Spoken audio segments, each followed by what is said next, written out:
киноның кері кетуі. Бұл сөзіміз дәлелсіз шықпасын.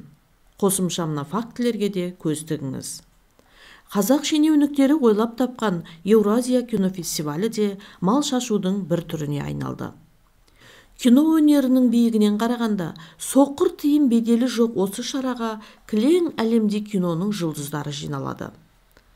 Олар қазақ халқының кинодағы білімі мен білігін көтеруге жиналмайды. Қисапсыз мал шашылып жатқан мол байлықтан сұраусыз үлес алу үшін келеді. Енді тізімге көз тігіңіз. Еуразия кинофестиваліне қонақ ретінде шақырылған шетелдік және ресейлік актерлардың аз ғана тізімі. Николас Кейдж, Венсан Кассель, Эдриан Броуди, Джон Малкович, Каллен МакОлив, Эмир Кустурица, Коста Гаврас, Бурак Озчевит, Канг Суэн, Чжао Тао, Ким Кидук, Сигурни Уивер, Джон Кюсак, Чак Рассель, Настасья Кинский, Нет Белла, Дмитрий Дюжев, Александр Панкратов, Наталья Антонова, Антон Макарский, Александр Тютин, Жанна Эпле, Мария Берсенева, Владимир Стержаков, Ивар Колныныш, Валерий Николаев, Анастасия Мельникова, Владимир Еремин, Вадим Колганов, Елена Корикова, Сергей Астахов. Бұл тізімді созсаң түбіне жете алмайсың. Бір актерді әкеліп, жұртқа жарқыратып көрсету үшін дүниенің малын шығындайсың. Уикипедия мәліметіне сүйенсек, 2007-2008 жылдардың өзінде қонақ ретінде шақырылған актерлардың гонорары 87,1 миллион теңгеден асып кеткен. Осыншама техника дамыған заманда, осыншама миллионды шығын қылғанда, әлем жұлдыздарын жинағанда, бір ғана Шәкен Аймановтың бір киносының тобығына да келмейтін нәтижеге жетті. Киноның басты мұраты көрерменнің ар-ұятын оятып, оның мәдени деңгейін, сана сезімін биік сатыға көтеру. Батыстан ағылған бұл жұлдыздар басқа жұртты бұлай қойғанда, қазақ ұлтының көкірегіне мәдениеттің бір мысқалда дәнегін еге алған жоқ. Қазір олардың Астанаға келіп кеткеніне құжаттар ғана куәлік береді. Бұлайғы жұрттың есінде де жоқ. Ал қазақ киносы сол күйі дамымады. Шетелдік актерлардың даңқын пайдаланып, арзан пиарға ұрынған шенеуніктер ақшаны судай шашып, түбіне де жеткен сияқты. Себебі 2017 жылы Ұлы дала таңы деген атпен қазақ хандары жайлы фильм түсіргенде бюджетте ақша болмай, мәдениет министрі халықтан жылу жинады. Қазіргі ғылымда верайтинг, переписывание деген термин бар. Бұл тарихи таным мен мәдени менталитетті қайта жазып шығу дегенді білдіреді. Яғни қандай да бір саяси немесе діни идеологияның шалығына ұрынған типтер өзі ақиқат деп құлай сүйетін саяси немесе діни идеяны бүкіл мемлекетке таңғысы кеп тұрады. Ондай тип маған мәлім болған ақиқат бүкіл халыққа нәсіп болса, елімізде қой үстіне бозторғай жұмыртқалаған мамыражай заман орнайды. Сол үшін олардың көзін кез келген насихат құралымен аша беруім керек деп фанатизмге ұрынады. Мұндай тип бізге өте жақсы таныс. Советтік менталитетті қабылдаған бүкіл фанатик коммунистер солай ойлаған.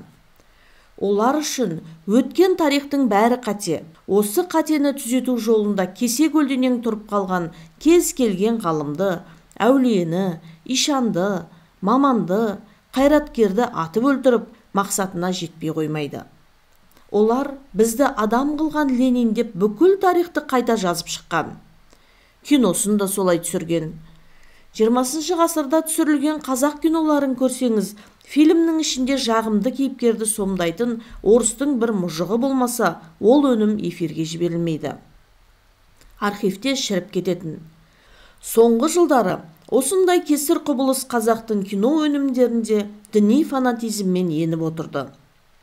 Кинодағы қазақ хандары, араб халифтері құсап, Құранның аяттары мен пайғамбар хадистерін жатқа соғатын діни жетекші сияқты көрінді. Хандардың рухани кеңесшісінің өзі арабтанған біреу болып, Али Рашид деген арабша атпен бекітілді. Егер 1970 жылдары түсірілген Сұлтан Қожықовтың Жаушы деген киносын көрсеңіз, сол кездегі ұлтшыл режиссер мен қазіргі діншіл режиссердің айырмасын бірден байқар едіңіз. Бұлардың иман қуатының тегеурінді болғаны сонша, осының инерциясы мен діни элементтерді сақ дәуіріндегі Томирис фильміне дейін кіргізіп жіберуге шақ қалды. Сәл болмағанда ислам келерден 1000 жыл бұрын өмір сүрген сақтар Алла деп сөйлеуге аз қалды.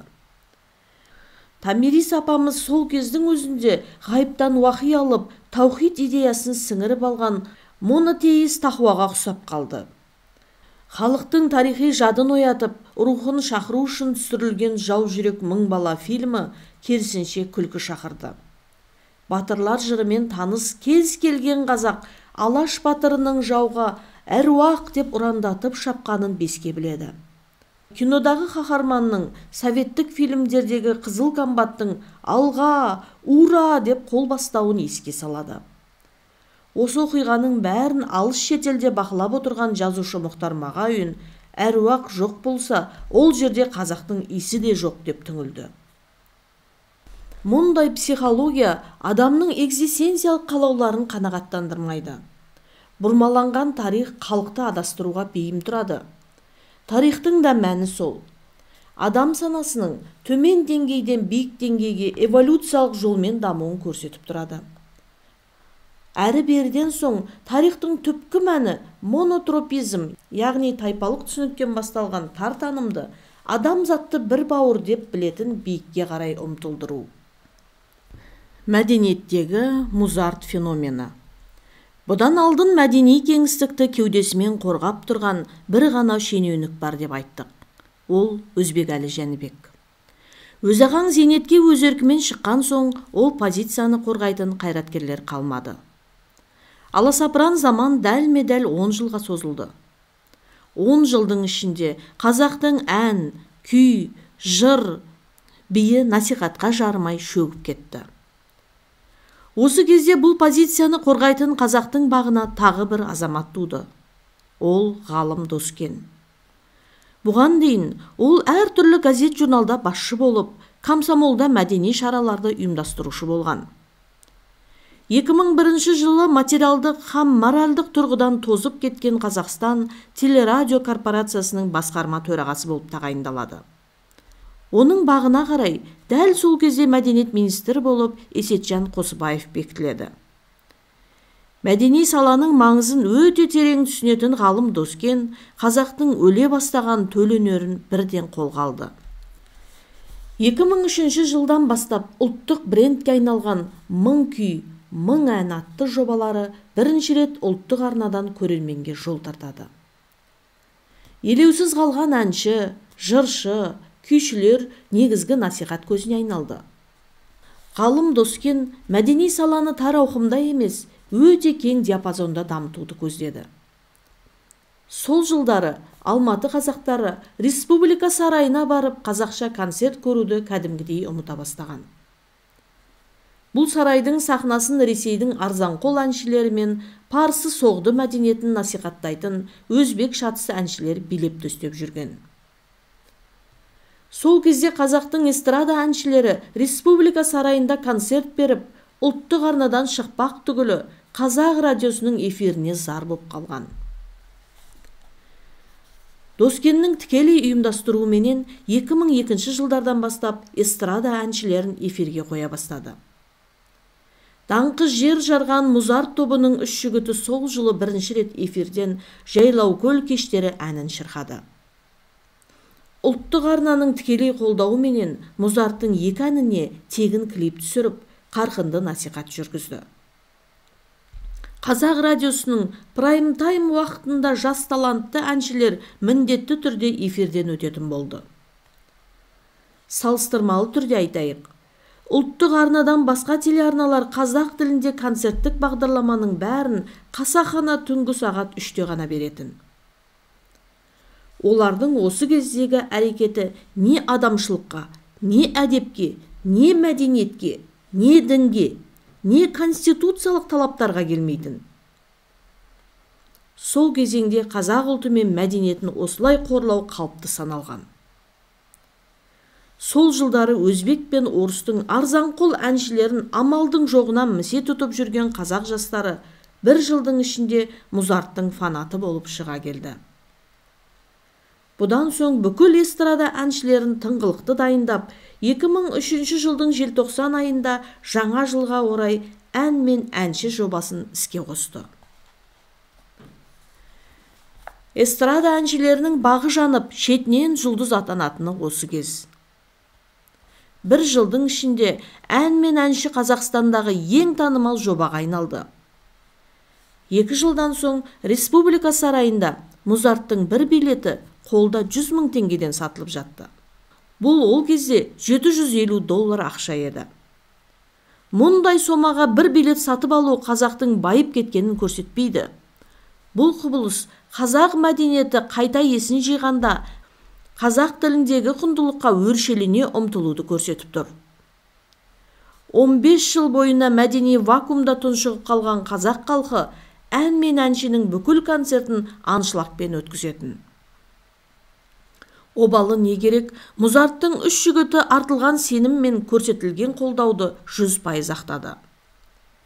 Олар тура мағынасында Ресей мен Өзбек эстрадасының мәдени экспансиясына жұтылып бара жатқан қазақ жастарын құтқарып қалды. Сол жылдары қала қазағын айтпағанда айдаладағы қыр баласының өзі «Руки вверх», «Дискотека авария», «Глюкоза», «Дима Билан», «Иванушки» сияқты орыс эстрадасын құмарта тыңдап құтырына билеп жүрген. Музарттан соң бұлардың бәрі ығысып еліне кеткен еді. Өлді деген батырым өгіз мініп келіп тұр дегендей, Музарт триосы мен жігіттер квартетінен мәдени майданда тас-талқан боп жеңілген ресейлік әнші сымақтар біздің маргинал шенеуніктердің намыссыздығынан Астана күнінің құрметті қонағы боп қайта келді. Мәдени майданның эстрада саласында дәл осындай экспансияны 1960 жылдары Досмұқасан тоқтатқан. Олар құрылған жылы қазақша ән айту артта қалғанның белгісі саналатын. Орыс тілінде өлең айту жетіліп, жетіскеннің айғағы болды. Қырдан қалаға келген қазақ жастары ана тілінде айтылатын ән тұрмақ, қарапайым ақпарат таппай қиналып кететін. Осындай қилы кезеңде Досмұқасанның ұлтшыл жігіттері сахнадан жарқ ете қалды. Бір қызығы, олар өлеңін өзі жазып, әндерін өздері тудырып, орындауды да қатыратын. Олардың мәдени ықпалы Қазақстанда былай қойғанда бүкіл СССР-ге тарап кетті. Ресейдің алыс аймақтарында тұратын орыстар армияға келген қазақ балаларына Алматыдан Досмұқасанның күйтабағын алдырып берші деп жалынып жүретін. Жаппай орыстандыру саясаты қарқынды жүріп жатқанда, жалынды жастардың қазақ өнеріне сұраныс туғызып жіберуі коммунист басшыларға ұнаған жоқ. Олар «Неге тек қазақша айтасыңдар, неге орысша шырқамайсыңдар» деп қыспаққа алып, біраз қуғындаған. Бірақ олар қысымға төтеп беріп, мәдени майдандағы позициясын тастап кеткен жоқ. Олардың шедевр әндерін қазақ халқы, әсіресе той жиындарда тұрақты шырқап, жиі тыңдап келді. Адамның хикмет кеудесі үшін тоқтаусыз жүріп жататын мәдени майданның өзіндік шарты бар. Кеудеңе кімнің құндылығы құйылса, соның сойылын соғып шыға келесің. Сондықтан бұл алаңда кітапқа кітап, жырға жыр, әнге ән, биге би, идеологияға идеология қарсы тұрады. Дәл сол сияқты эстрадада жастарды бөтеннің құндылығына жығып берсең, келешектен үмітіңді үзе бер. Ол кезде өз балаң өзіңе шабады. 1991 жылдан 2001 жылға дейін қиын кезең орнап, қазақ мәдениеті сәл мүлгіп кетіп еді. Жастар жағы жаппай қазақ мәдениетін жатсына бастады. Желігі басылып, ақылы орныққан деген үлкендердің өзі қазақ әуендерінен алыстап, Республика сарайында Парвиз Назаров пен Юлдуз Усманованың ортаңқол өлеңдерін сіңіре бастады. Осы кезде сахнаға бірінші болып ғалым Доскен шығып, түбірімен қирауға айналған эстрада саласын қолға алды. Бұл стратегия өзін ақтады. Ауып бара жатқан жастар 5 жылдың ішінде жаппай қазақ әншілерінің фанатына айналды.